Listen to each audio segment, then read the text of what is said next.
funniest 3D prints ever. And number 5, thought he was good.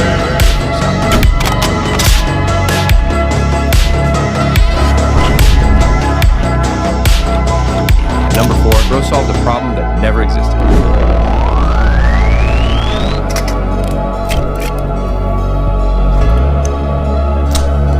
And number 3, how did bro came up with this dirty idea?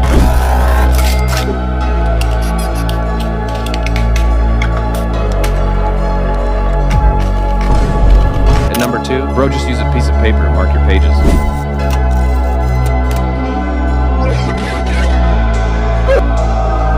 And number 1, okay, finally, bro actually printed a Smart Fruits and Veggies washer.